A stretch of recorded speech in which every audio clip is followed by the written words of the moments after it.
નમસ્કાર મિત્રો, સ્વાગત છે તમારું આપણી ચેનલ ટેકનિકલ યુગની અંદર। તો આજે આપણે જોરદાર સોંગની ઉપર વિડીયો એડિટિંગ કરતા શીખવાડવાના છે, તે પણ ફૂલ પ્રોજેક્ટની અંદર।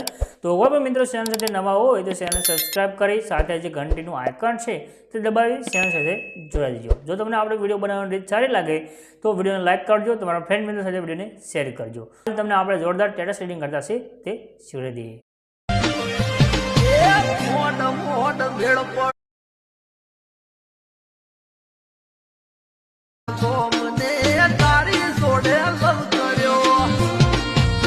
ડેમોની તમે જે રીલ્સ જોશે, રીલ્સ બનાવવા માટે એક પ્રોજેક્ટ લેવાનો છે। પ્રોજેક્ટ લેવા માટે તમે ડિસ્ક્રિપ્શનમાં જવાનું છે। ડિસ્ક્રિપ્શનમાં આવશો એટલે તમને એક લિંક મળશે, એના પર ક્લિક કરશો આ તો ખુલીને આવશે।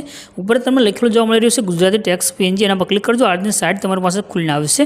આજે સર્ચનું આઇકન દેખાડ્યું છે, એના પર ક્લિક કરી અહીંયા તમારે કોડ છે જે લખવાનો રહેશે, કોડ છે 0168 એટલું લખી સર્ચના આઇકન ઉપર તમારે ક્લિક કરી દેવાનું છે। ક્લિક કરશો તો નિશ્ચિત માત્ર ટાઇટલ કોડ થંબનેલ દેખાઈ રહી છે, આના પર ક્લિક કરી દો।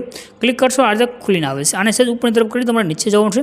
થોડાક તમે નીચે આવશો એટલે તમને આગળ લખેલું જોવા મળે છે ફૂલ પ્રોજેક્ટ, એના પર ક્લિક કરી દો।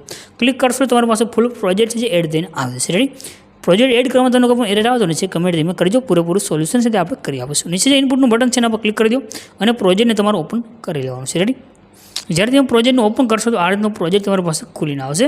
પ્રોજેક્ટની અંદર તમારે બે ઇમેજ સેન્ડ કરવાના રહેશે। બે ઇમેજ ડાયરેક્ટ તમે સેન્ડ કરી શકશો, એક બેકગ્રાઉન્ડની અંદર છે તે અને એક વચ્ચે જે મેન ફોટો આવી રહ્યો છે તે।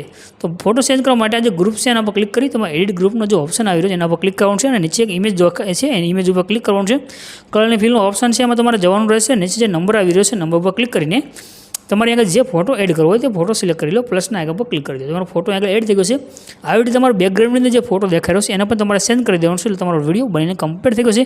ઉપર જે શેરનું આઇકન દેખાઈ રહ્યું છે એના પર ક્લિક કરી એક્સપોર્ટના બટન પર ક્લિક કરશો તમારો વિડીયો સેવ થઈને આવે છે।